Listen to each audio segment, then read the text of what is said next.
Good morning, everybody. We are live here on the RAS Picks YouTube channel, Wednesday, January 24th, and we are talking everything conference championship title game weekend. This is going to be a great live stream. I'm in a terrific mood. It's a great Wednesday. Everything's going well. These are two games that I can't wait to talk about. And I think that from a 15-year plus perspective of doing this, there's one game this week of the two that I think is probably the most fun to discuss of any game that I can remember, especially in recent years. Like, these are two fantastic matchups, a ton to talk about, a ton of betting interest. We've got some Twitter drama with ref comments, some stats. We're down to two games, guys. It's the end of the year. This is a great time. This is going to be a great live stream. I see the live chat's already booming. Fire as many questions as you can possibly think of into the live chat. Let's get to all of them today. Let's have a fantastic live stream. It's the second to last one of the year. This is going to be a lot of fun to do it, and let's get into it. Quickly want to say hello to everybody in the live stream. Scott came in bright and early with a question. Scott, we'll get to that in a second. Moonfish is asking about the refs. Good to see you as well. We have comments from Elizabeth. Says, not sure how I'm going to fill my Wednesday morning afternoon void. Been a follower for 3 years, and your insight have been great. Thank you. Also from Jenny C. I'm laughing because I have a comment on this. I follow you every week with Mitch and Paulie. They're awesome. Best segment of the week. I think it'll be Baltimore, San Francisco Super Bowl. I'll be most interested in props, anytime touchdown scores. Let's get to all of that. Elizabeth and Jenny, I see the stats on the YouTube page. I know the demographic for viewers of this show. Not very high on the female side. I'm guessing that these are other folks watching and tuned into wives' accounts on YouTube. Always cracks me up when we see it. Correct me if I'm wrong. I could be completely way off on that. It's just a sense that I get when I'm looking at this as well. David Rosansky, we'll get to your question in just a second. Nino, Greg says, welcome back to rainy White Rock, where winter only lasts a week. I noticed that. Came back home on Monday night. No snow. All of that was gone. Good to see all of the white stuff gone. 2-3 days of winter is enough for me as I'm getting older, and the bones don't take it quite as well as they used to, too. Gerard says, here we go. Trying to forget what your shameless has to do with your opening point. My number one Garth song will always be Friends in Low Places. In the truck this morning, driving to get coffee. Radio's on, country station as always. Shameless comes on by Garth Brooks. I mean, he's very private about his music. It's hard to find. When you catch a Garth Brooks song on the radio while driving, especially when the roads are a little bit quiet, there's nothing better. And the way that Shameless builds up to the chorus at like the 2-minute 20-second mark, and then the 3-minute like peak of the song, man, when it's just a quiet morning, you're in the truck driving, you're going to get a good coffee, that comes on and you catch it at the right time, you're just belting it out, and it makes for a great morning. What a song that is. And the reason I posted the link is because the original version of that is notoriously difficult to find because he's psychotic when it comes to anybody trying to share his music. There's an unofficial labeled audio link that I posted in the live chat. So if you need a little Shameless by Garth Brooks in your Wednesday morning, the link to the real voice and the real recording of the song is in the live chat if you want to scroll up. So that's why I dropped that in there, Gerard, and that's where that comment comes from. Pat, Jack, Garrett, Jay Nava, all saying good morning. Same thing with Connor, back for another show. The lead 23, Garrett Stone, Diana, Jack, Molly Beth Sports, James, Terry, everybody here in the chat as well, back for another show. Good to see so many folks back in here. Garrett says, White Horse, Chris Stapleton, thank me later. No disagreement with that. I don't know if Stapleton's getting to the Garth Brooks level yet. He's close. I've got some pretty strong thoughts about Chris Stapleton. Love him. You need a little Shameless to get you going at any time that you can have it. So that's fantastic to see as well. We get some country music chat. All right, let's get to a couple questions before we get into the games. The way we'll approach today is I'll give a quick 30, 60-second handicap for each team in each game, and then we'll dive really deep into each of these games. A lot of questions, a lot of things to talk about first. Reminder, before I get to questions, almost went too far myself. Want to ask everybody, if you've yet to subscribe to the channel, that's down below. If you want to give the channel a thumbs up because you like what you're seeing here on the channel and you're already subscribed, the thumbs up button is down below. Something else that is new today. We've been talking about what is going to happen in the offseason. What are we going to do for content in the offseason? I've never done off-season content. That is going to change this year. In the description of this video down below, if you expand it a little bit, there's a description. There's a link right at the top of it.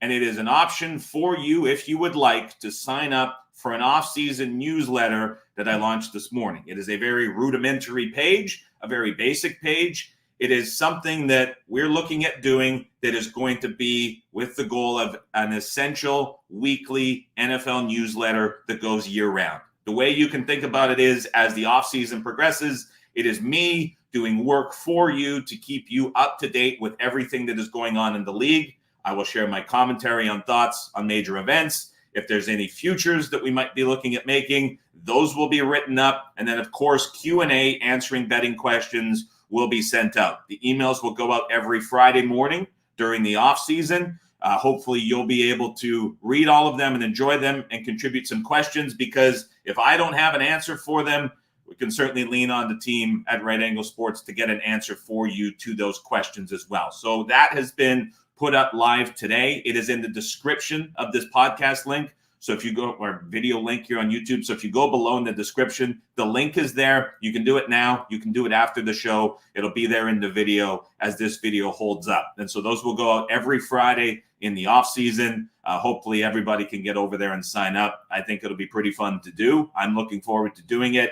And I'm also looking forward to being in the position now, thankful enough, where we can expand the NFL season year round and offer some real value for that as well. So that is now live in the description down below. We're also already seeing Gerard has signed up. Jim has already signed up. Rob has already signed up as well. So people already signing up too. Thank you to Jason too.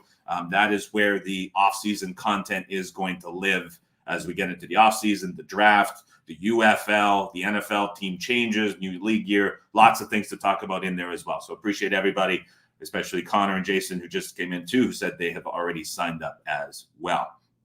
Okay, I think it makes sense. Let's talk about Buffalo, because there were some questions coming in. My expectation going to the Bills game, knowing Bills Mafia and the crowd and their history and the fan base and how angry they get, was incredibly high. The tweet that I sent out was that I was very underwhelmed by the crowd noise. Now, my NFL game attendance experience is very low. Obviously, living in Canada, the access to NFL stadiums, not readily abundant. It's kind of a bit of a way to move out of your way to go and watch a game. I'm fortunate in any opportunity I get. I've been to Arrowhead, I've been to Highmark in Buffalo, and I've been to MetLife in New York as a Jets fan. Obviously, we'll put the Jets fan side on the side. I kind of have the direct comparison between Arrowhead and Highmark. When I went to Arrowhead, it was again a Josh Allen, Patrick Mahomes game played in Kansas City. The thing that struck me about Arrowhead was how every fan in that stadium was like conditioned in a way to participate within the game. If it was a first down, certain things got said. There were certain chants at certain times. Everybody stood at the right time. Everybody sat down at the right time. They were cheering at the right time. It was like the fans were like trained by the people running the PA and the sound and the atmosphere around the game. It was like they were trained to be participants in the game itself. I was expecting the same thing to happen in Buffalo. What I was surprised with was how quiet the stadium was all game. And there was like this nervous, anxious undertone amid everybody in the crowd that really took me off guard. I was expecting just rowdy chaos nonstop. And it was just like everybody was so on edge, and people in the stands were so angry about everything. Pre-game, during the game, you were getting the racial comments, you were getting the homophobic comments. I have never heard adults anywhere in my life, adult men, speak like that ever. I was blown away by how angry everybody was for like 4 hours. I couldn't believe it. And it was like this combination of like anger and worry that the loss was potentially coming and what this game meant, that it was quiet. And on the scoreboard, they had the decibel meter. I've never seen the decibel meter get removed from a crowd cheering because it couldn't get over 100 decibels. Like, it was really quiet in that stadium. And the production level of the game, I mean, pregame, they roll out these like giant plastic buffaloes with like red laser eyes that looked like a high school game, and the players ran through them, and they have kind of this little TV in the corner, this screen. And I was like, what? This is Bills Mafia in Buffalo. Like I don't mean to insult Buffalo as a city, but like, damn, like it was CFL level pregame production to hype everybody up. And I know that sounds bad, but for me going in there, I was incredibly disappointed by the fans and their effort and involvement in the game. I was incredibly disappointed by the stadium and the production. It was just a very underwhelming experience. And it was a surreal end to it, where the one thing I would really give the Bills fans credit for was when they're on offense, incredibly quiet. And so you think the Bills got the ball back with like 8.5 minutes left in the fourth quarter. It was like dead quiet that entire drive. And then Bass misses the field goal, and it was like disbelief. And so the last like 20 minutes of real life time in that game were incredibly quiet. And it was just this like flat ending, like, boom, it's over. He missed the field goal. That's it. And nobody really knew what to do. And everybody just started leaving. I mean, there were still timeouts on the board they needed to stop. The field goal was missed and everybody took off. And then it was like a 2-hour traffic jam to get out of the stadium. So it was really weird to see how quiet it finished and how flat that stadium was. And I think that was just a killer for Bills fans in a big way. Now, to answer Brother Malzone's question, the people in Buffalo outside of the stadium, not in Bills jerseys, were amazing. Bartenders, waitresses, people at tables, was such a fun atmosphere. Great little city. Loved like the streets with the houses. It was awesome. The wings, definitive rankings, Bar Bill Hot Cajun Honey Butter, I believe it was. Hands down best wing. Honestly, like a top 10 to 12 meal lifetime for me, eating those wings. Like must have at your point in life if you're a wing guy. Phenomenal. Number 2, controversial. I would go Duff's Buffalo. There was a lot of hate for Duff's amid people we talked with. I thought they made just a good classic wing. 3 would be the barbecue wings at Gabriel's Gate, which I thought were like awesome sauce. Really well done. Great wings. Those were good. I would go Gabriel's Gate Buffalo 4th, really dry. Sauce wasn't as good. I would go Bar Bill Buffalo up there as well. Now, to be fair, it was the Buffalo Mild that got ordered. Not a lot of kick. Really good, but those were in there at 5th.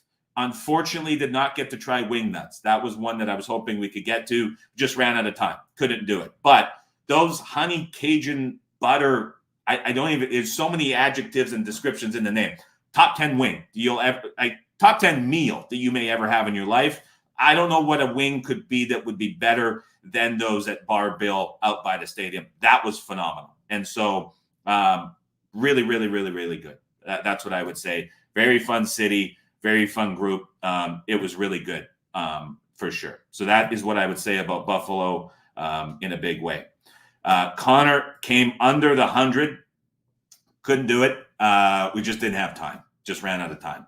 Quite frankly, that's how it was. So that's how it was. Catching up with the comments here. Jimmy, I think that was the good review on the wings.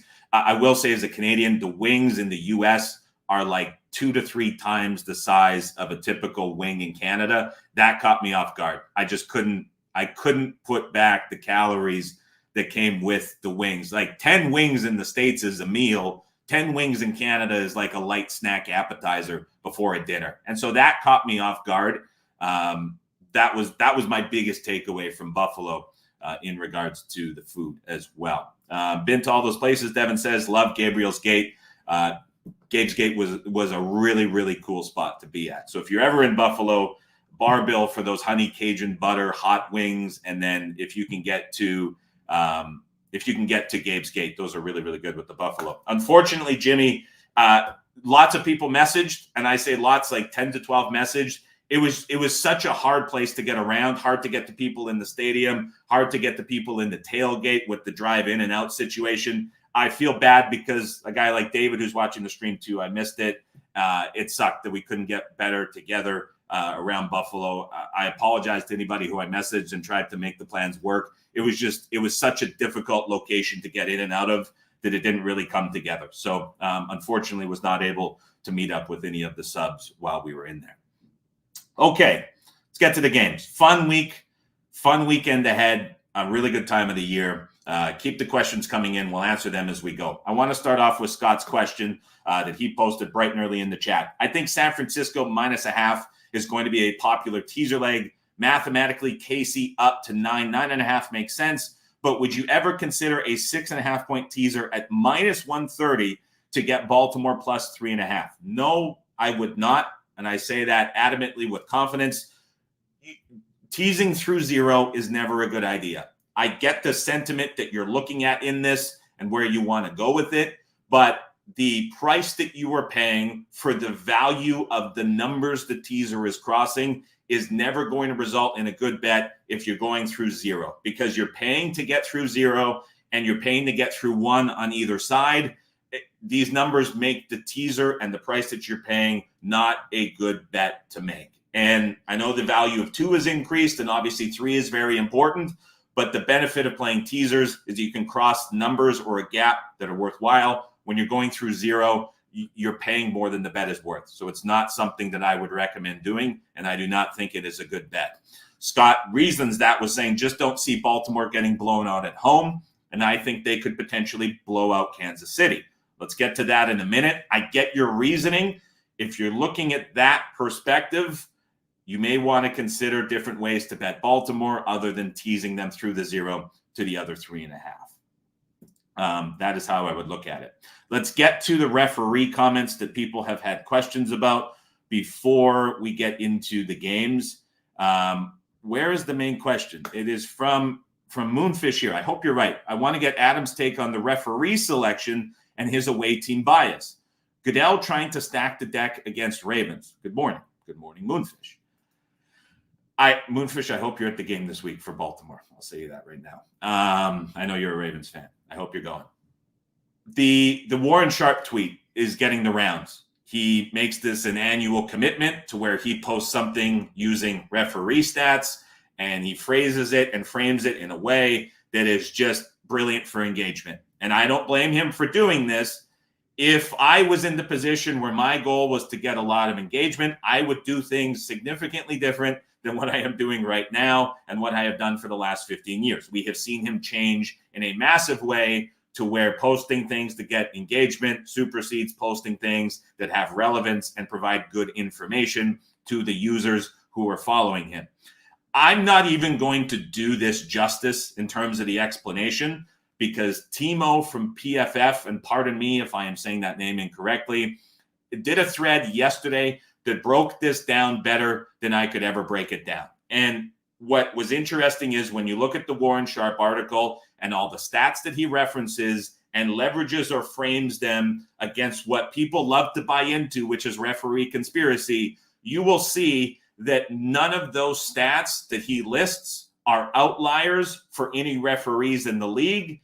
And all of the win and loss percentages match up with all of the teams in the league that are specified and correlated to those statistics. And so it's a way of saying something that spikes engagement, but it ignores the core fact that this is very normal behavior, and none of these stats that are being referenced are massive outliers. And the good thing that Timo did was he simulated 50,000 games, and he looked at specific referee performance and how crazy this was. And like the biggest deviation between what was expected through the simulations and the reality we live in is one game. And so this is just a classic example of many things. Public betting consensus is another one where you can frame something in betting that is really easy for the average person to understand, but has no relevance whatsoever. And we're going to see inevitably at some point during the Ravens game, there's going to be a flag thrown, and it's going to get a ton of retweets, and people are going to go nuts. When you look at the big picture and you take a step back,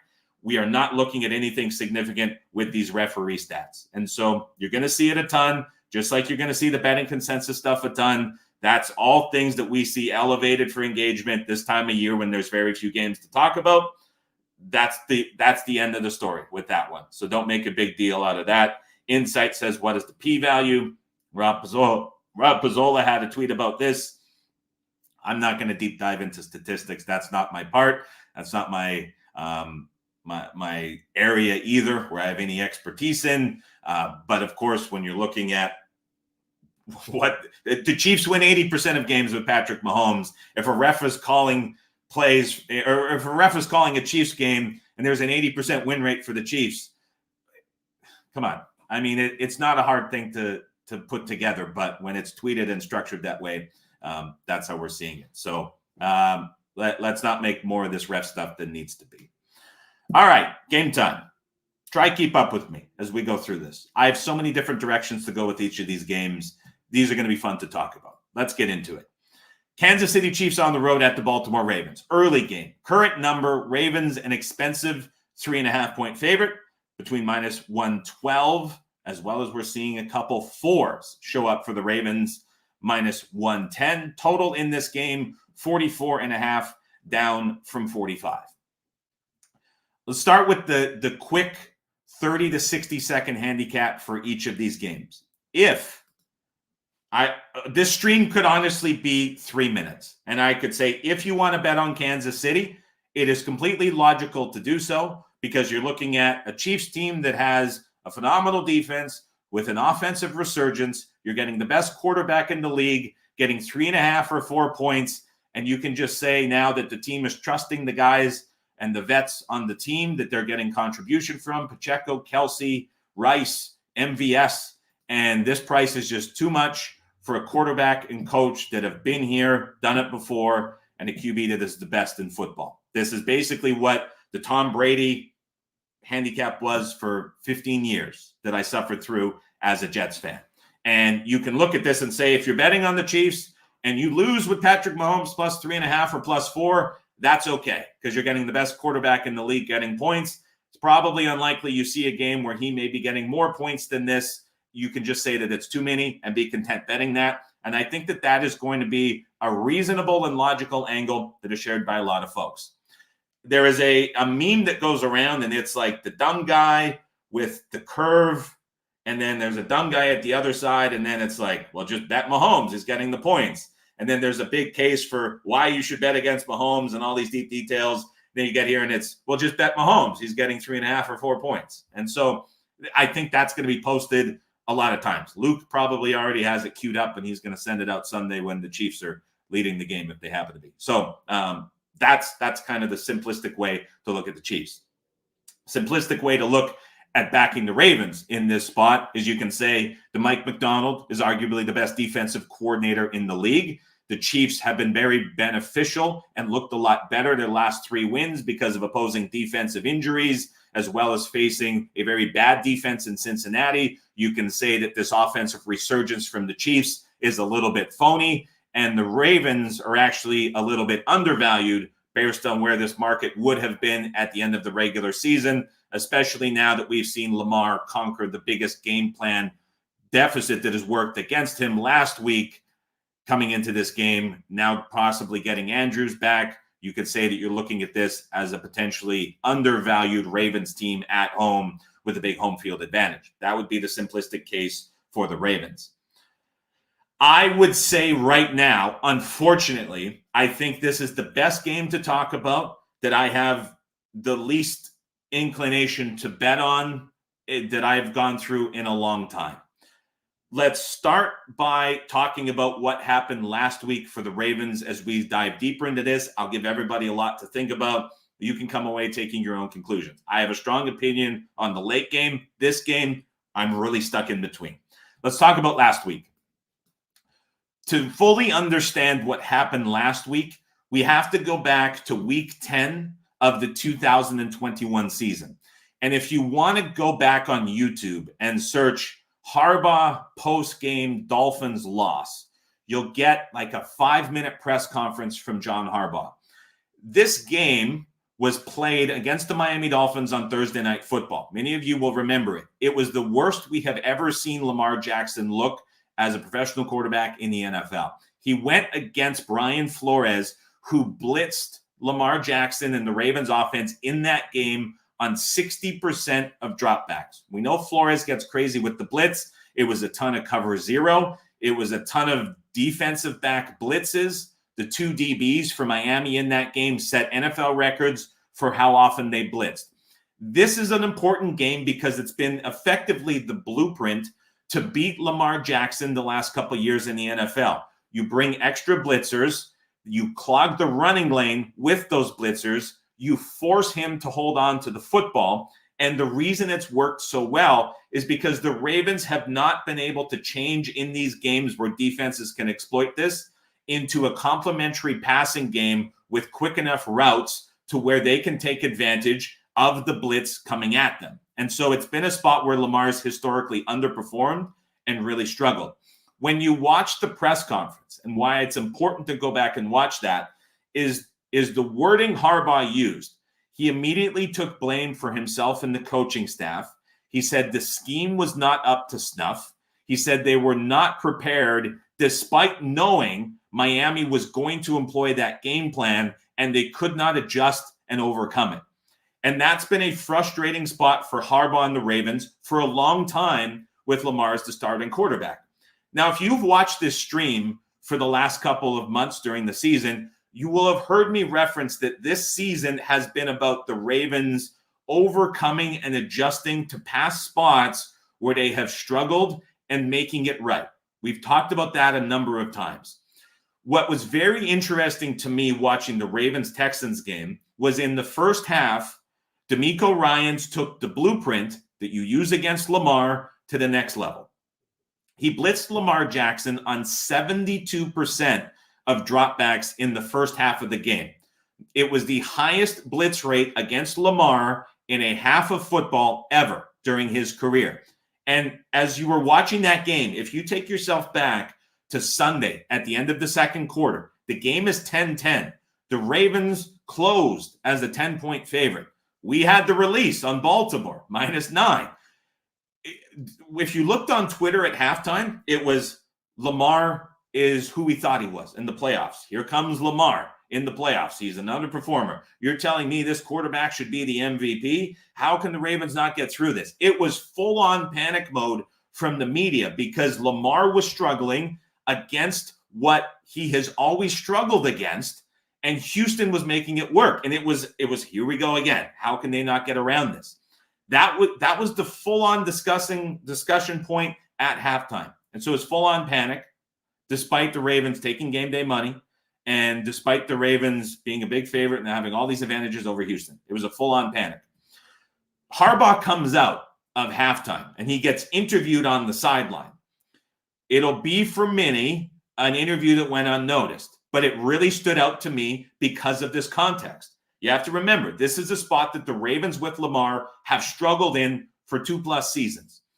And I believe it was Lisa Salters asks him, like, what's going on? And he gives the rundown. He says, we're struggling a bit on offense. We have to make adjustments. I think we're going to have success in the second half. She asked him about how Lamar was playing. And contrary to what everyone else was saying, he said Lamar is playing great. And he had like this half smile, wink type of deal on his facial expression that changed when asked about Lamar. He's like, we just got to keep doing what we're doing. It'll work out. Sure enough, they come out the second half, looks completely different. They adjust their protection. They go to using a lot more pre-snap motion.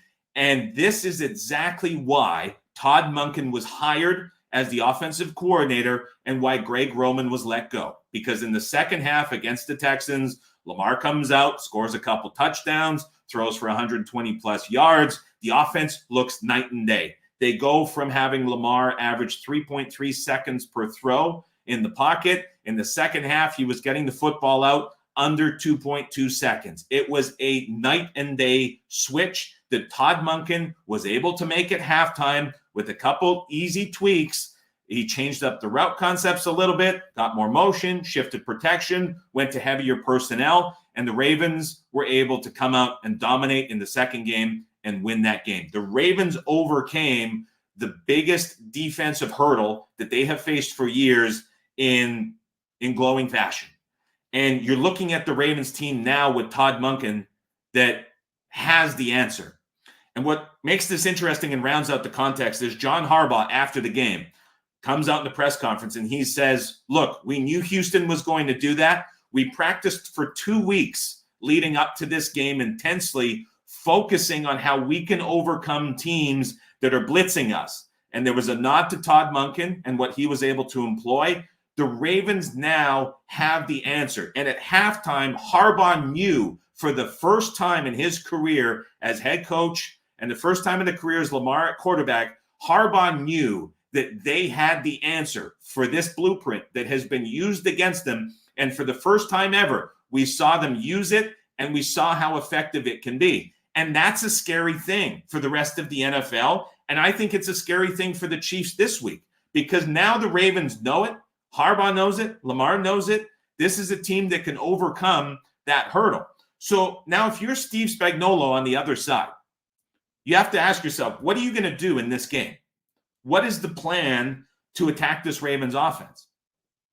We saw against the Buffalo Bills, Spags essentially did the opposite of what Houston tried to do against Lamar in the first half, which worked. And what Kansas City did against Buffalo was on first and second down, they really conceded everything underneath. And basically the entire premise of the game was if you want to take the underneath runs, if you want to take the quarterback scrambles, if you want to take the check down to the sidelines to Cook and Shakir, you can have those on first and second down. On third down, we're going to crank up the blitz rate. We're going to try time it right and force Josh Allen into a throw downfield that we hopefully get off the field when he does. And I would say for the first 2.5 quarters, it wasn't working particularly well for the Chiefs. They were forcing the Bills into what they wanted them to do, but Buffalo was having success moving the ball down the field. What we saw at the end of it was how when you're a defense playing that style and an offense doesn't have an explosive counterpunch, you can see how ineffective taking those short throws and running the football can be. And Buffalo went really run heavy against it because they just didn't have the firepower or the weapons to really counter that. And of course, there were some untimely drops, but that's really what Kansas City baited Buffalo into doing, and it worked well. And so you have to ask yourself now, if you're Spags, you're kind of stuck in between, because if he comes out and does the same thing that he did last week against Buffalo, against Lamar, the Ravens are going to kill him. They're going to run the football consistently. Lamar's going to have a ton of success on the ground. This is a Ravens team that through years has been equipped to take on these defensive styles and make teams pay for it. If Spags goes the other direction and tries to follow this blueprint that has been laid out for years, he's now doing something he just saw last week taken to an extreme that the Ravens now have the answer for. And so to me, I look at this and I don't know what Spags is going to do to defend this Ravens offense effectively. If there's rain in the forecast and it comes to fruition and it just tightens up the game a little bit, I could see a scenario where he goes more Dolphin style, brings safeties into the box a little bit more, utilizes defensive back blitz, leans on Snead and McDuffie outside, uses them in creative ways to try time things up correctly to take advantage of the Ravens offenses. I could see him doing that. But what is also becoming very apparent is Lamar is a very good pocket passer. He always gets knocked for it on Twitter. He has for like 4 years. This is a different Lamar Jackson this year than seasons past. As is, if you want to look at it, he's 8th when he's forced in the pocket to pass. And so it's not like he's a bad passer in the pocket. I think Lamar needing to be kept in the pocket because that's how you beat him, and he's a bad pocket passer, hands down the most overrated talking point in NFL analysis that you're going to hear all year. It's not the case. But again, if it's a little bit rainy, it gets ugly, you just see QB play dip a little bit. And so that's going to be interesting because the Chiefs against the Bills on third down blitzed a ton. And it's something that they've mixed in quite a bit too. Cover zero rate, teams don't play a lot of cover zero, but the Chiefs are near the top end of the league in usage of cover zero. And so I don't know what they're going to do because they're not a good defense at stopping the run. And they really need to make a lot of effort to stop the run. And it makes them a little bit vulnerable, or at least puts them in a lot of like coin flip situations out wide, which is maybe what they want. But I don't know what the Chiefs' defensive game plan is going to be. I don't have an idea for it, and that gives me. It just gives me a little bit of hesitancy because there's probably something in this that I'm missing that you may point to that the Chiefs are going to be able to do and exploit very well, because on the whole, it's still a very, very good defense. But to me, I think that last week's answer to this blueprint against Lamar speaks volume, and it worries me for the Chiefs defense in this game. So let's see. So I'm going to catch up to some of these comments here before we jump to the other side of the ball for Kansas City.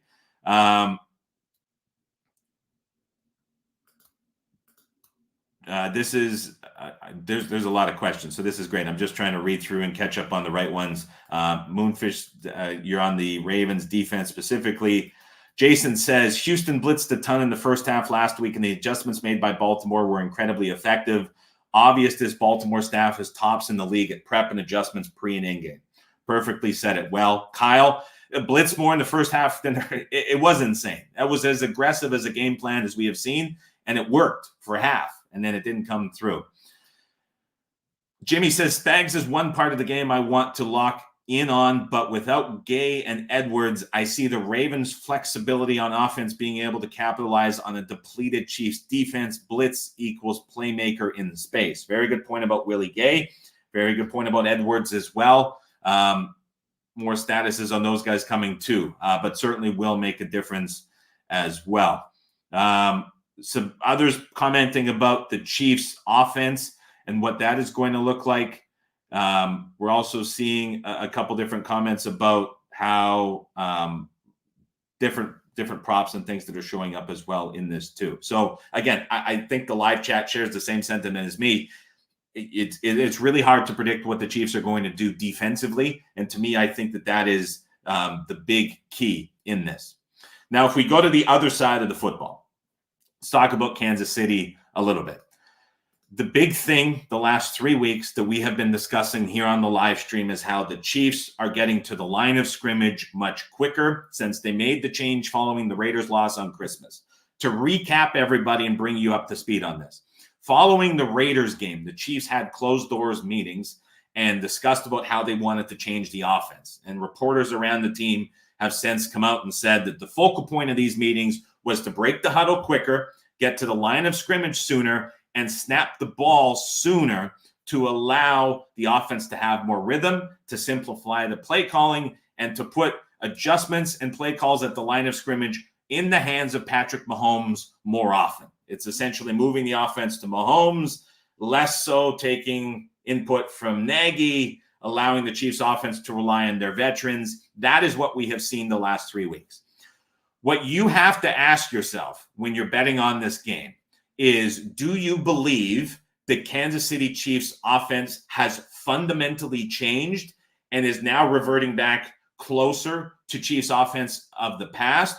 Or is this change being kind of artificially boosted due to the competition that they have played?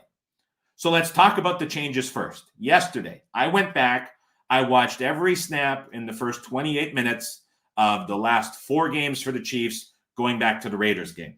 I charted all of the play clock snap times. I charted all of the breaking of the huddle snap times to the first set to see, is something changing here? Is this different? What is working? What I found were a couple things. First of all, Stats by Lopez had a fantastic post. He said how when you're looking at snaps in the first 28 minutes of the first half, if you snap the ball with 15 seconds or more on the play clock, you are running a play that has an EPA per play expectancy of the Dallas Cowboys, who were number 2 in the NFL. I'll clarify this in a second. I'm trying to explain it in simple terms.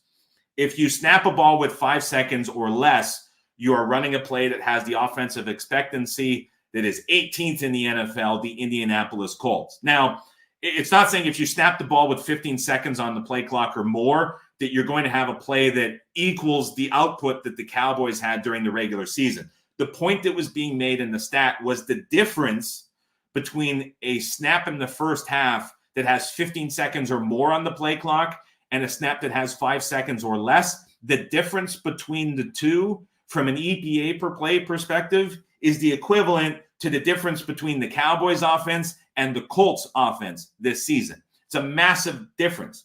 The reason for that is when you're late in the play clock, defenses have a better and easier ability to get off the line of scrimmage, time up pressures right. That's when the game plan is the strongest. That's when defensive calls typically have the biggest chance to succeed or a heightened chance to succeed. If you're snapping the ball early in the play clock, it shifts the advantage back to the offense. It doesn't give that defense the time to get ready. It's harder to defend those plays earlier in the game. And so in an ideal world, if you're running an offense, you want really quick breaks from the huddle. You want to get to the line quickly. You obviously want to run good plays. But if you snap it early, it leans towards having better success. Something that I learned very early working with the guys at RAS is that there's a lot of value put on game watching, and you can learn a ton by watching teams and specifically the play clock to understand how comfortable they are as an offense. What I learned watching the Raiders game back in reverse was that it was clunky. And we heard Romo mention it multiple times on the broadcast that Christmas Day game. They're not getting clean plays off. Everything looks like a mess. And he's like, what's going on here? And if you watch highlights, it was such a messy game. And that was kind of rock bottom for the Chiefs. If you watch the Bengals game the next week, it was night and day. And if we want to look at specific single-digit snaps on the play clock, so did the Chiefs snap the ball with single digits on the play clock? In the first 28 minutes of the game against the Raiders, there were 15 snaps with single digits on the play clock. In the Bengals game, after they made the changes, there were 3. And so the emphasis for the Chiefs to get out of the huddle and snap the ball quicker is very, very real. We saw the same thing happen in the Dolphins game. We saw the same thing happen in the Bills game. Now, the one difference that we see in the Miami game as well as the Bills game was there were a lot of single-digit snaps on the play clock for Kansas City. However, the vast majority of them came when the Chiefs were inside the red zone. And so what we're seeing from the Chiefs offense now, the last 2 weeks in the playoffs, is between the 20s, they're going quicker. They're getting to the line faster. They're snapping the ball quicker. They're having a lot more offensive success.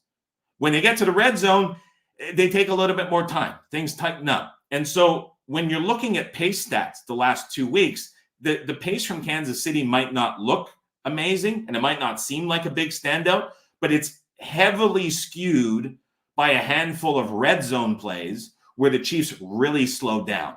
But these changes that the Chiefs wanted to make after the Raiders game are very real and very apparent, and it's leading to a lot of offensive success for Kansas City.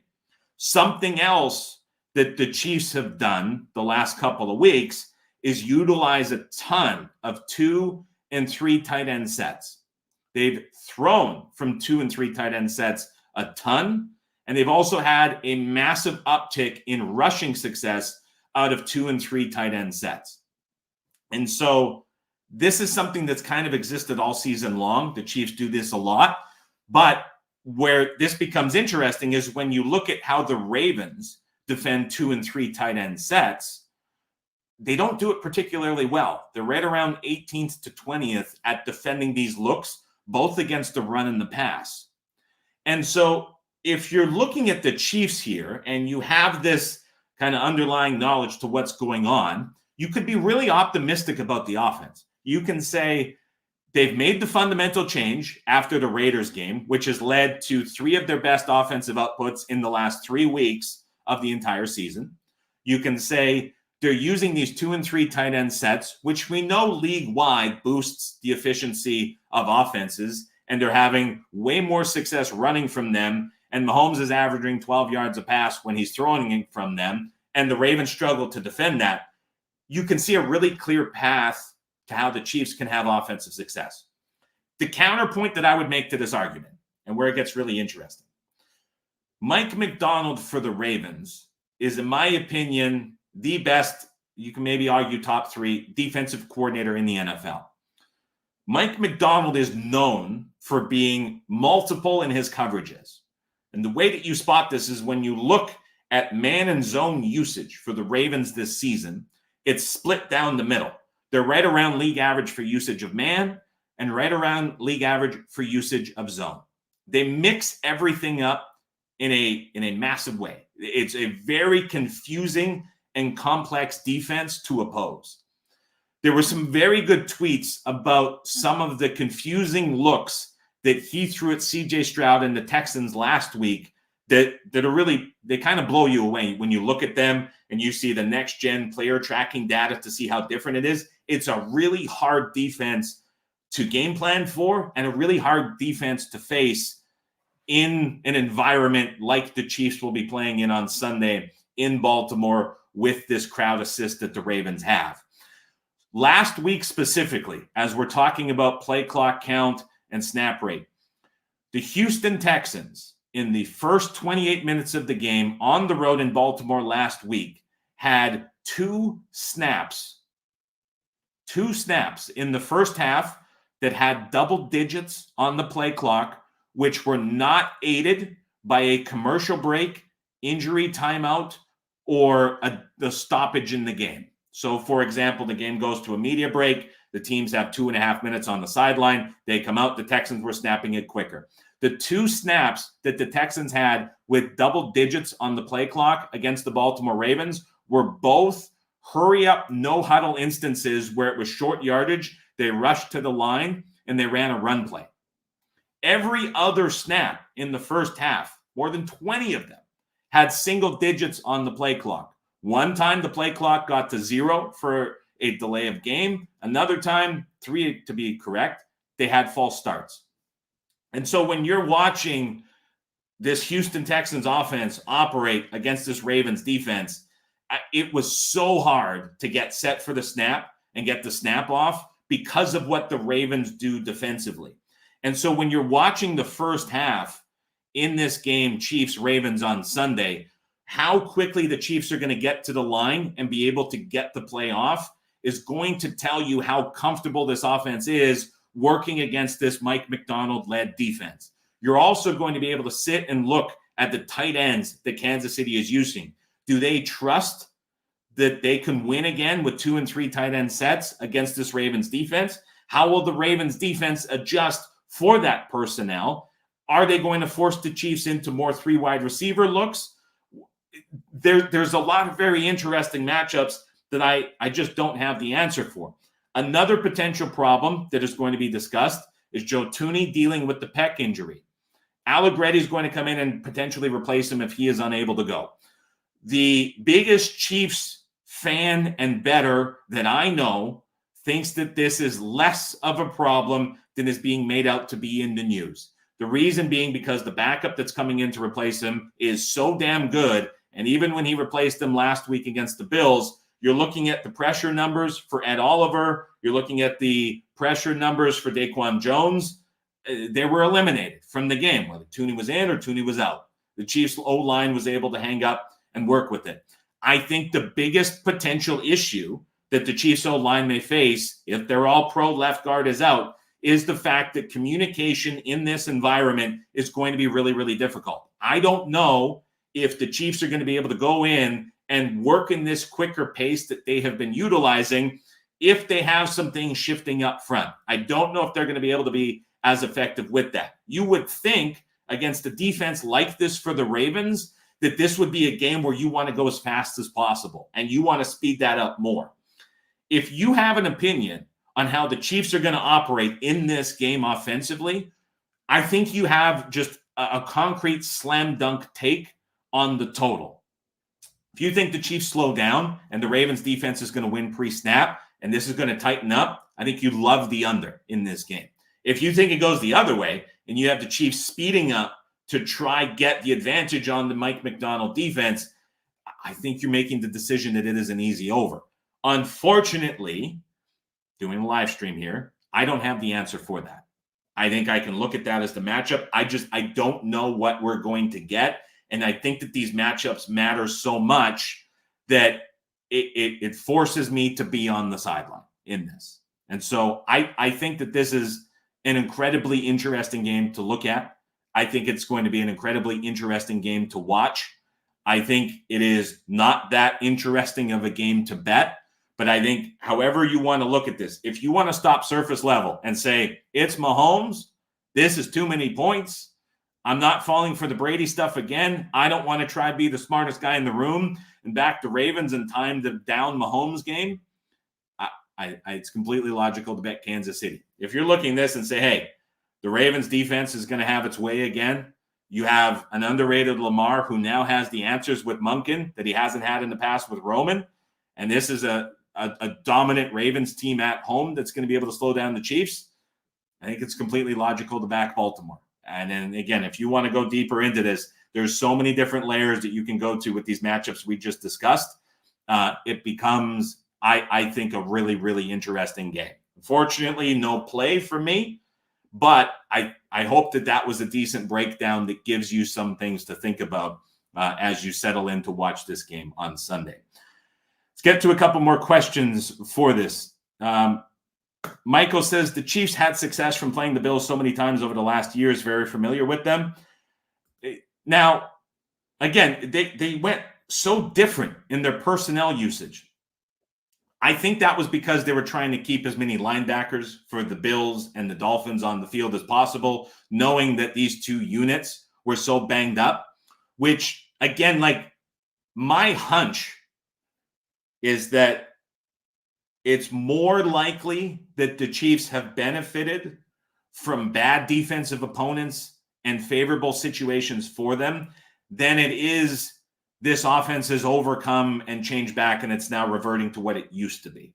And like the divide that I would put on that, if like top KC offense is 100 and like Raiders game where they struggled is 0, like maybe the Chiefs are at like 55. Like it's not an overwhelming one, but I think it's tough to ignore not the familiarity, sure, Michael, but just how favorable these last two games matchup wise have been for the Chiefs. I think it's tough to ignore that and strip that out. Now you can say that it's the playoffs. You get the good plays from Andy Reid. The veterans are coming back, playoff MVS. I think that's really fair. My hunch is that it's more the other thing than not. Is how I would look at that. Mark Holmes says the difference is the coaches can speak to the QB until the 15-second mark. I don't know. Like it was made very apparent, like the Goff McVay days.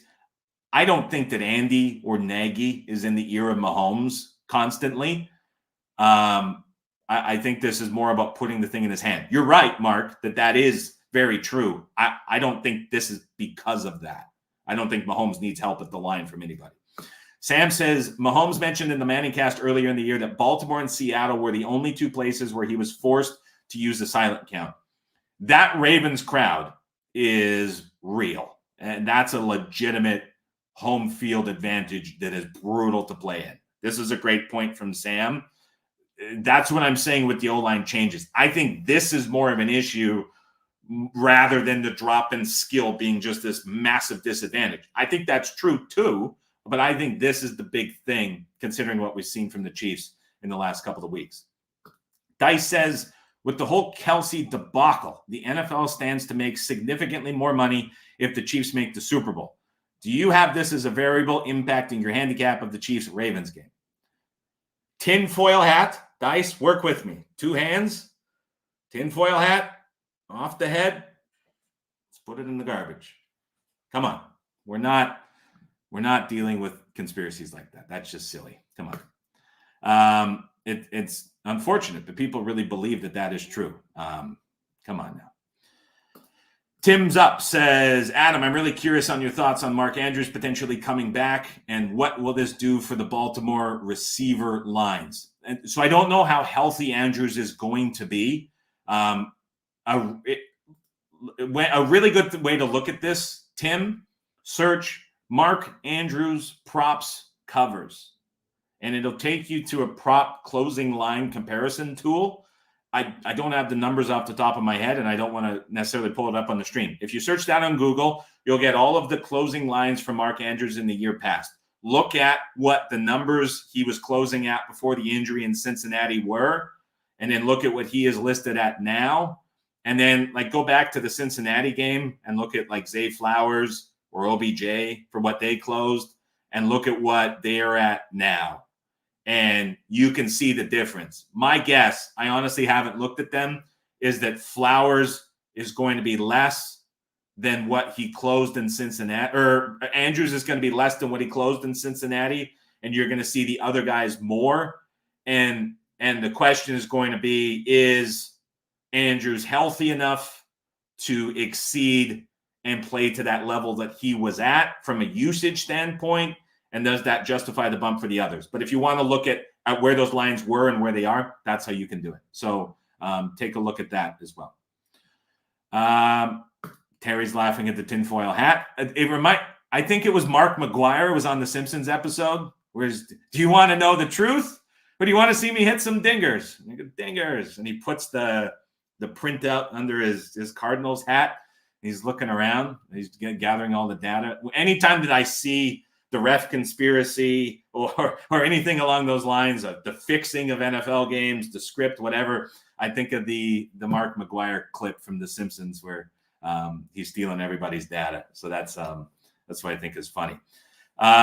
Before we get to the second game, I want to remind everybody, we're now at 383 people participating in the live stream. In the description down below, there is a link to sign up for the NFL newsletter that will be sent out every Friday going forward. It'll be the off-season content hub for me and everything from Right Angle Sports. We'll still mix in live streams where we can. We'll see what that looks like. But if you want to keep up with everything throughout the offseason into next year, think of that as the essential year-round NFL betting newsletter that is now live. You can sign up now. You can sign up after the show. The link is down below.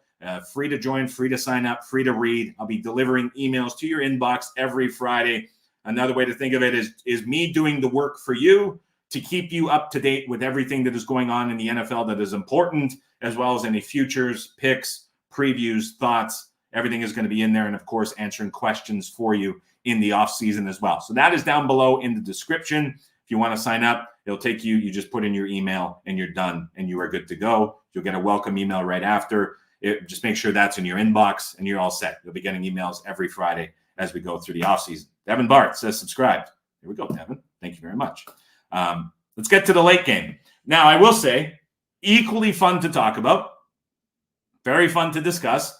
Not as fun, perhaps, as Kansas City, Baltimore, but still a lot to talk about. Paul says that, well, minus 220. That was too low of a line, Paul. San Francisco -7 for me in this game. I think that is a pretty easy decision to make in this game. I'm going to get criticized. So let's just start with the Lions and where they are. Atonement for me, I would say. I get Lions fans just peppering the inbox because they go through and they find tweets from 2022, 2021, when it was just a disaster in Detroit. And they're like, here you go. Look at this idiot, right? I'm getting all of that. And look, you have to acknowledge the improvement that we have seen from the Lions, especially this season, what Dan Campbell has done, how good, and it hurts me to say this, how good Jared Goff has looked in certain situations late in games at times. His improvement against pressure in the blitz at times. It's impressive what the Lions have done. If you are looking at the quick 30-second handicap for this, you can say simply this is a Detroit Lions team that is red hot. The team is fully bought into the head coach. The offense is playing extremely well. They're getting 7 points on the road against a very conservative head coach, and you're getting probably the better quarterback in Jared Goff versus Brock Purdy. 7 points. How in the world can the Lions be getting 7? This is way too many. That is the 30-second handicap for the Lions. And just like we're looking at the 30-second handicap for the Chiefs or the Ravens, if that was your reasoning for betting Detroit this week, I wouldn't blame you. There's a lot of logic in that. That's exactly what we have seen from the Lions this season. That's exactly what they have been doing. Now, with all of that said, if you look at the 30-second handicap for the 49ers, you can say this is a number that would have been bigger than 7 if we were looking at this before the playoffs. The Lions have been out-box scored, outgained, out-yard per played, outworked, out-earned 4 of the 5 last games down the stretch. They've allowed 300 plus yards to Mayfield. Mullins went for 400 twice. The defense is a dead unit. And the San Francisco 49ers last week against the Green Bay Packers had absolutely anything that could go wrong, and still were able to win the game 24-21. The bad game is now out of the way, and the Niners get an absolutely disaster unit of a Lions defense to take advantage of in this game. That would be the 30-second handicap for the 49ers that I very much believe in, and if you were believing in too, I think would be completely logical to buy into as well. So if I was to kind of go further into this game and break it down, I think it's really difficult to ignore the luck and breaks and bounces that the Lions have had down the stretch. The defense and how bad it's been against mediocre quarterbacks, I think is obvious at this point. Perhaps how misleading the box scores have been in the last 2 weeks in the playoffs for the Lions winning at home, perhaps that's not as obvious. But, I mean, we've talked about the hidden points in the red zone down the stretch where 8 different drives inside the Lions' 20 have resulted in just 9 combined points in the final 2 weeks of the regular season and the first playoff game against the Rams. Tons of red zone luck. But you look last week against the Buccaneers, Jared Goff with just a slam dunk interception that Jamel Dean somehow drops that he's probably still regretting, goes from what would have been the Bucs getting the takeaway to the Lions then getting points. You have the 4th down run to the 3rd string running back that ends up running right at Vita Vea and getting into the end zone. You have a missed 2-point conversion for the Buccaneers that most certainly probably should have been PI, right? It's just everything continues to bounce the right way for the Lions in all of these games, and it's piling up in a big way. And it's very hard to time luck. It's very hard to time regression on things like this. When all the takeaways are going to one team and all the bounces are going to one way, it's hard to time that. And just blindly betting against it, trying to catch the falling knife, it is a losing proposition because things like this tend to run on.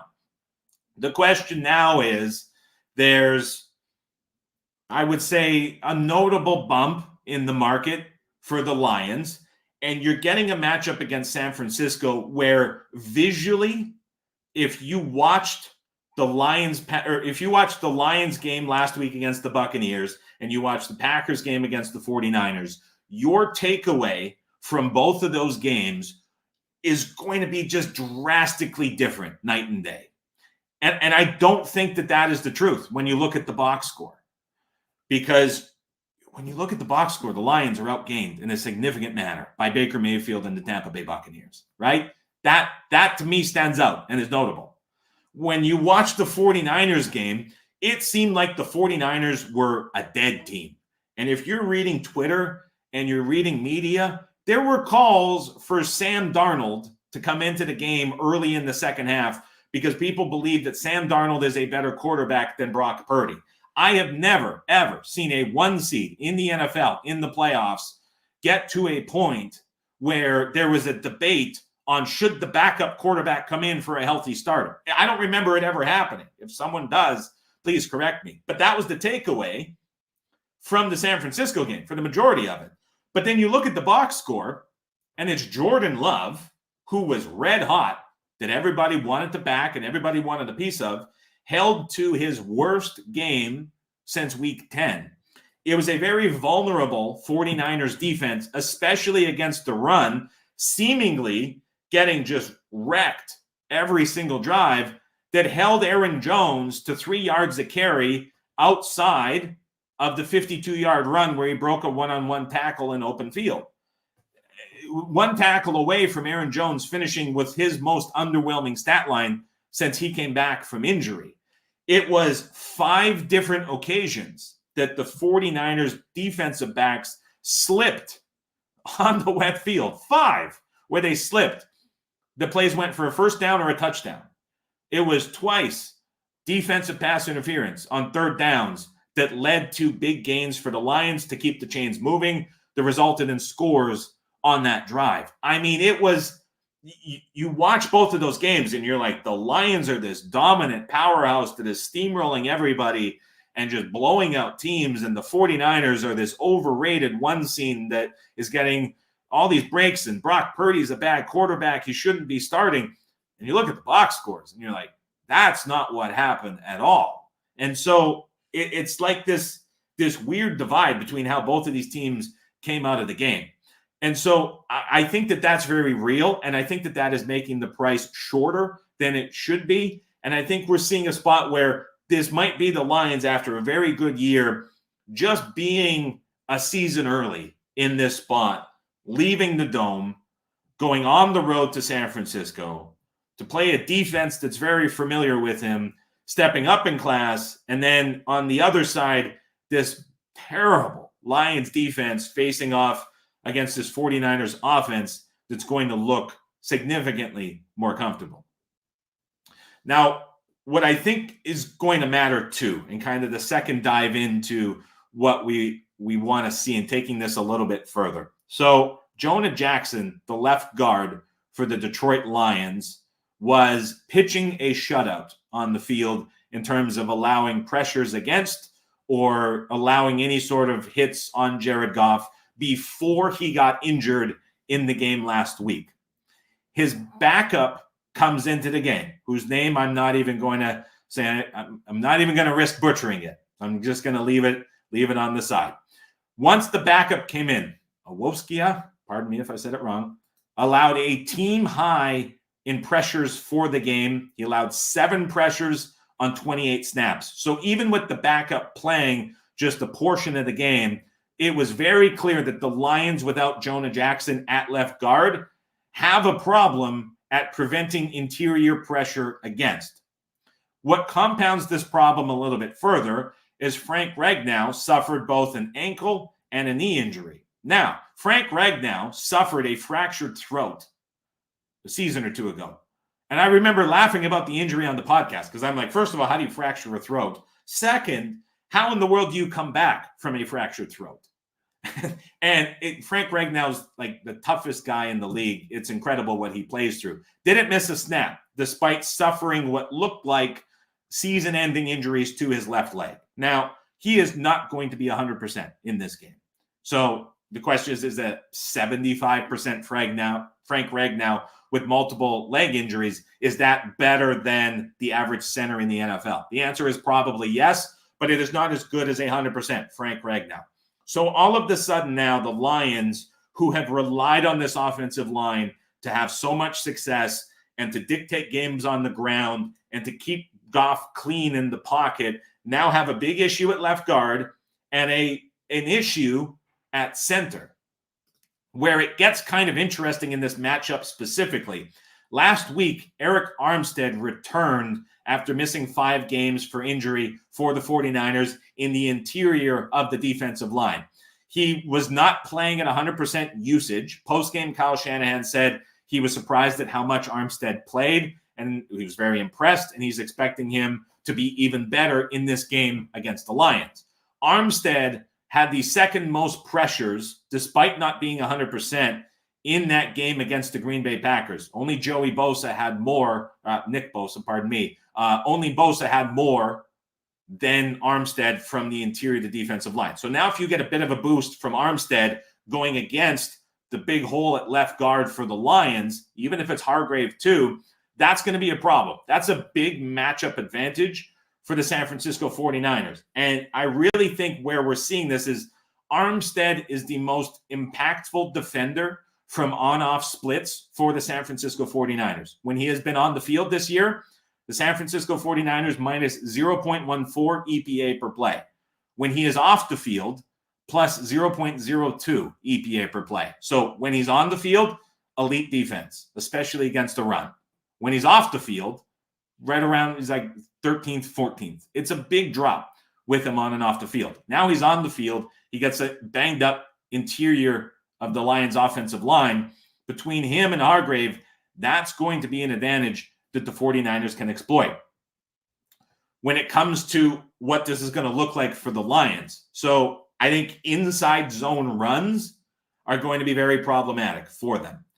I think this is also why we've seen the prop prices on Montgomery come down and get bet under by pros.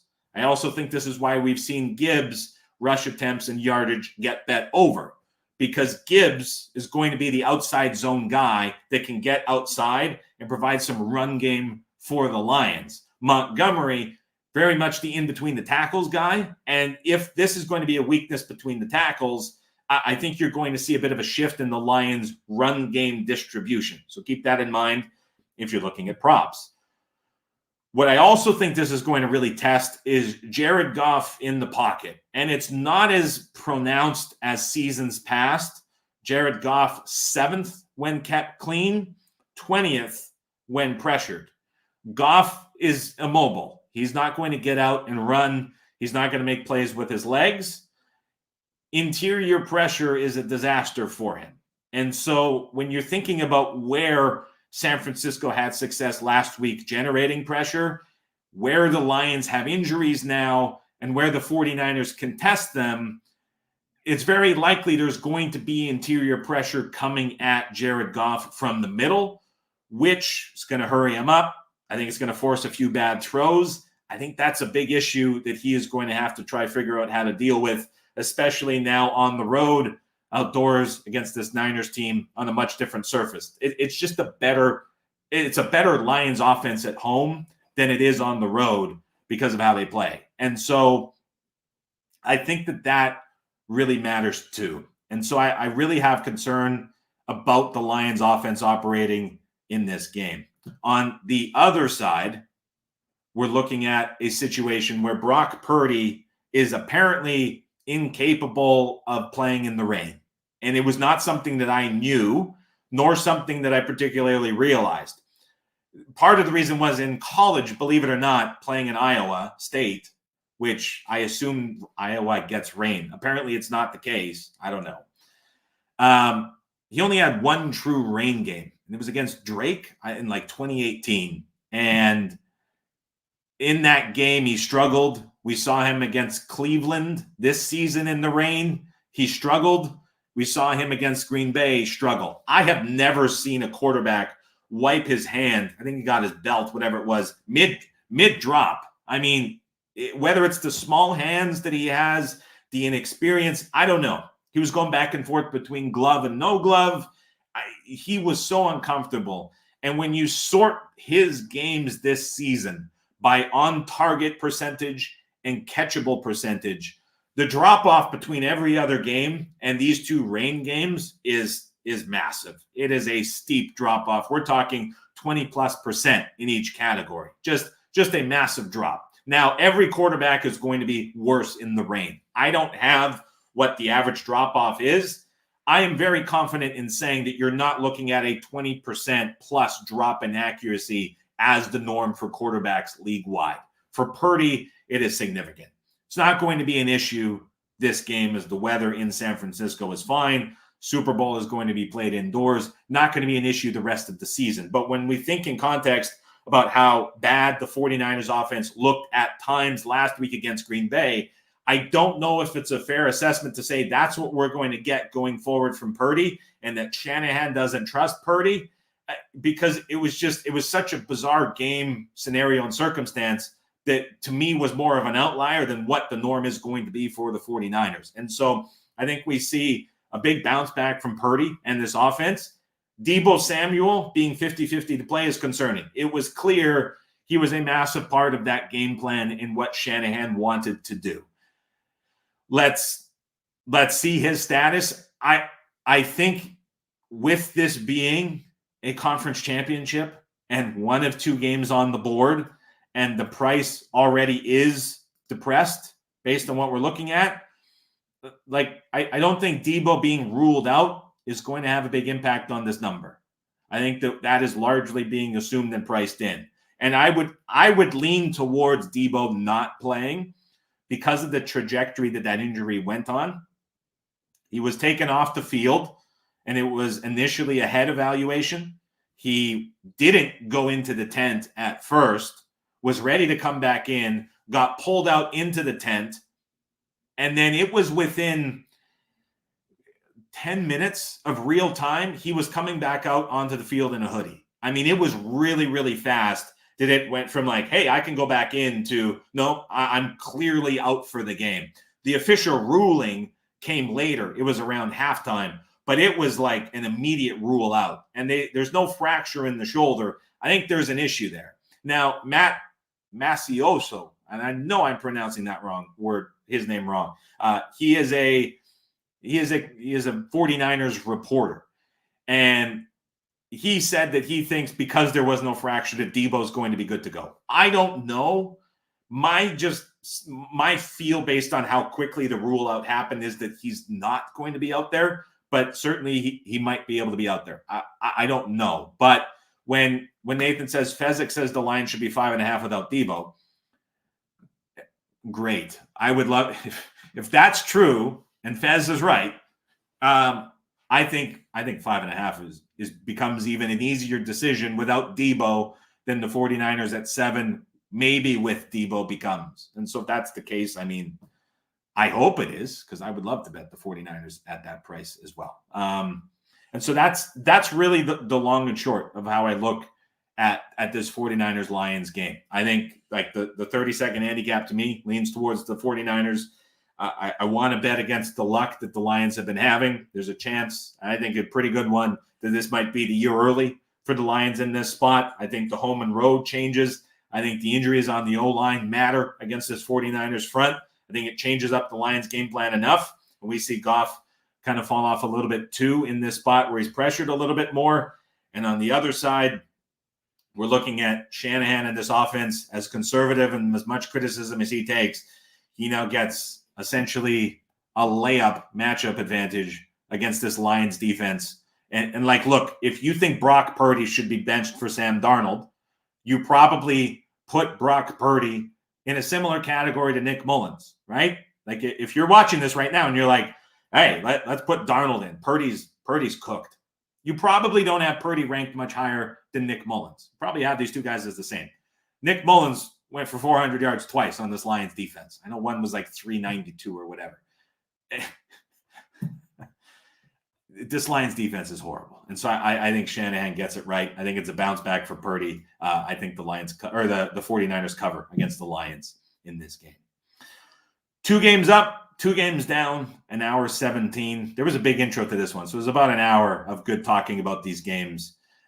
The off-season newsletter, the link is down below in the description to sign up. The essential year-round NFL betting newsletter delivered to you every Friday in your email inbox. Free to sign up, free to follow.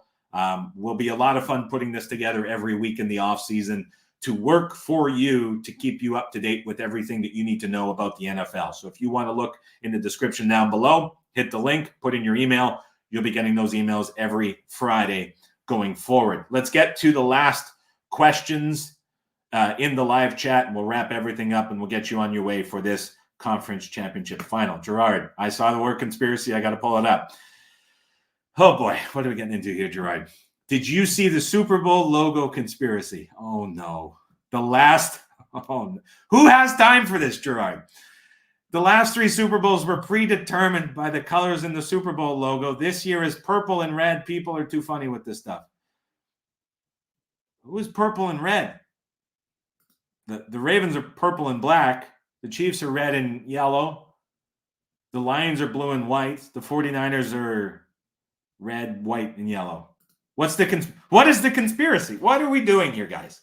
Can we not talk about anything else? I wish I had that much time to look at stuff like that. JR says Purdy can't play in the rain. He's from the desert, Arizona. Last time I was in Arizona, there was snow, February 26th last year. So, yeah, I get what you're saying with that. I didn't know he was from Arizona. I don't watch any college football. So I guess I'm surprised to see that. Josh says, looking at over 51, I think Shanahan will try to take the Lions' run scheme out of the game and play aggressive on O, and Detroit play from behind. Again, I'm not a totals bettor. I've heard probably, I would say, stronger cases made for the under. A lot of the undercases that I have heard have been predicated on Shanahan not trusting Purdy and the 49ers going run heavy, which I guess that I could see that and buy into that and believe it.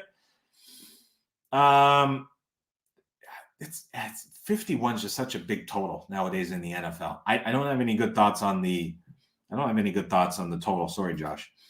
Jay says Lions feast on the ground with Gibbs and Montgomery. So again, I think Montgomery struggles. I think no matter what back it is, I think they struggle between the tackles. You're going to need Gibbs working on outside zone. 49ers have been a bit vulnerable to outside zone. It's where Aaron Jones had some success, but that's where we've seen other backs throughout the season have success. I like Gibbs as an outside zone runner more than I like Montgomery as an outside zone runner as well.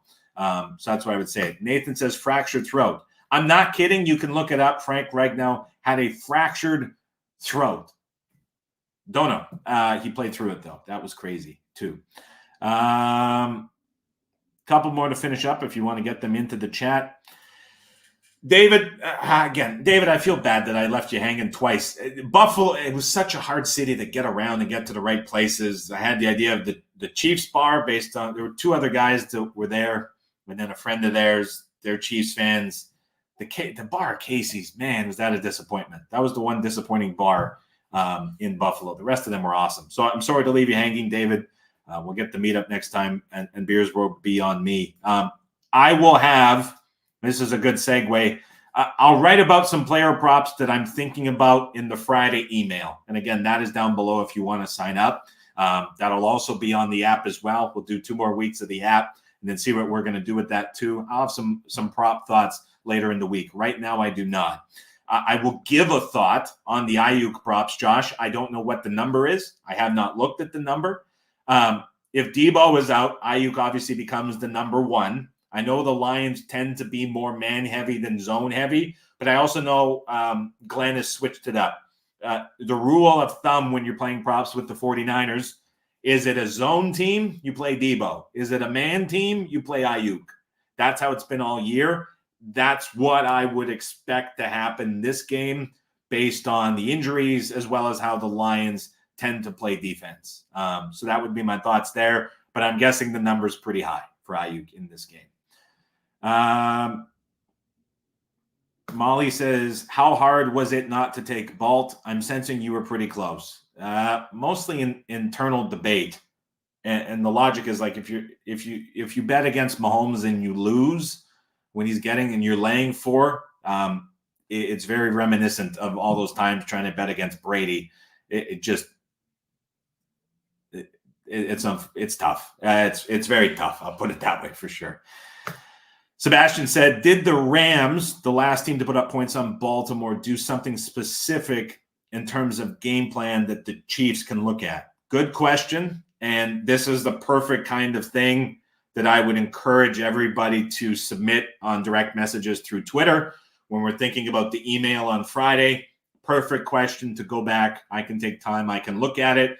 And Sebastian, I can get you a good answer for this on Friday. So I will include that in the first Friday email, which again, you can sign up for down below in the description. Jason, I will include anything about props as well. Last couple questions. Kyle Estrada says, Adam, what would you make the Packers at Lions this week? I would make it Lions -3. If you agree, wouldn't San Francisco -7 be cheap, considering San Francisco was -10.5 versus Green Bay last week? Let's keep this up. So here's where this is. You can't really do this in this spot because this is what the advanced lines had on the sports books that were offering the look-ahead matchups. The problem with carrying over look-ahead matchups into this week's matchups is the look-ahead matchups, in order to be action and to get that price, would require teams that lost to have won, which would make the perception as well as the performance bump of those teams different. You follow what I mean by that? So like Mitch on Follow the Money had a great talking point about how boy, I wish the Eagles beat the Buccaneers, because then we could have bet the Lions to beat the Eagles last week, because that game was at 2.5 for the Lions, and Detroit would have been an easy bet at -2.5. I agree, but we would have never got the 2.5, because if that were to have happened, the Eagles would have looked significantly different than what they did in the Buccaneers game. And when we were thinking about, hey, the Eagles were a dead team and they were done, when we were thinking about 2.5 Monday morning, we would not have been able to have those thoughts on the Philadelphia Eagles in the same way we did after they lost by 4 touchdowns. You see what I mean by that? And so specifically in the playoffs and a lot of times in the regular season, it's hard to say like the advanced line was this and directly carry it over, because something had to have happened to make that matchup not the case now, specifically in the playoffs, if you get what I mean. So I agree with what you're saying here price-wise, and I agree with the sentiment, but it wouldn't have been reality, because something else would have had to happen, is what I'm getting at there, Kyle. So I agree, yes, but it's not fully logical to get there with that, is what I would say for that too. Do you think it is worth buying San Francisco 7 down to 6? No, I do not, Josh. You're going to be paying a premium on what is a fair price for that. The only exception would be as if you're finding like a crazy off-market price, perhaps what we saw with ESPN Bet and that whole saga a week ago. Unless you're seeing an outlier like that, no, because you're going to be paying more than the value is that you're getting on the buy down from 7 to 6. I would just lay the 7. That is what I like. Kyle says, any comments on the look-ahead lines you can take for potential matchups for the Super Bowl? So this is what I mean. So it's Ravens 3.5 versus the Lions, Chiefs -3 versus the Lions, 49ers -1.5 versus the Ravens, 49ers 2.5 versus the Chiefs. And so this is what I mean. The big talking point on this has been Niners-Ravens, because this is a game, if we go way back to Christmas, this was a game where the Niners in San Francisco closed 6-point favorites against the Ravens, and the Ravens blew them out of the building. And so we're now looking at a potential rematch, and the talking point is, even if you take out home field advantage, how do you get to 49ers only -1.5? It's a 5-point difference from where we were on Christmas. That seems like an enormous adjustment. But you have to think about it, that from where we were then to where we are now, the Ravens have looked significantly different than what the 49ers have looked like. We just talked about that too.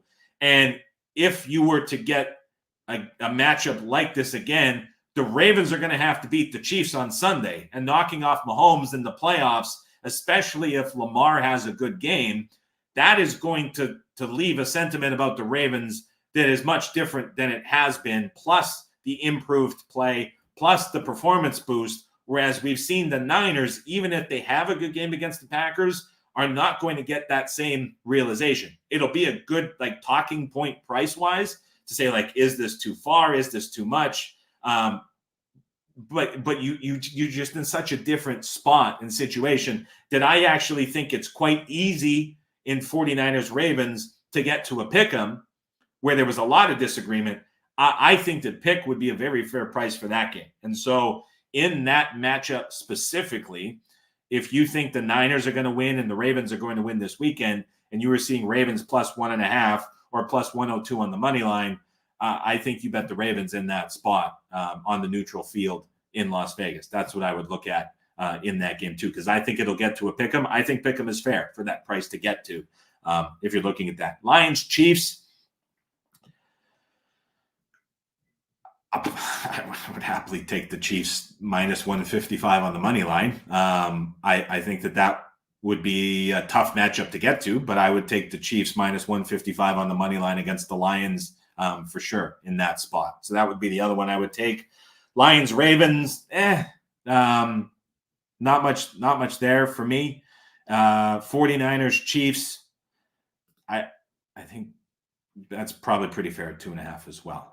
So if you want look aheads, Kyle, that you could bet on, Chiefs money line -155 against the Lions, Ravens money line +102 against the 49ers.